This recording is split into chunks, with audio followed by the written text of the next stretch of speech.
নমস্কার বন্ধুরা, আবারও হাজির হয়েছে একটা নতুন ভিডিও নিয়ে। আজকে তোমাদের সাথে কোনো লাঞ্চের থালিও শেয়ার করব না বা লাঞ্চের কোনো মেনুও শেয়ার করব না।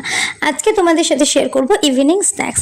প্রথমেই আমি বানাবো আজকে পনির পকোড়া। তার জন্যে আমি 2 চামচ বেসন, স্বাদ মতো নুন, হলুদ গুঁড়ো, লঙ্কার গুঁড়ো আর কিছুটা কালো জিরে হাতে ঘষে নেব। দিয়ে এবার শুকনো উপকরণগুলোকে ভালোভাবে মিশিয়ে নিয়ে অল্প অল্প জল দিয়ে একটা থিকনেস ব্যাটার তৈরি করে নেব।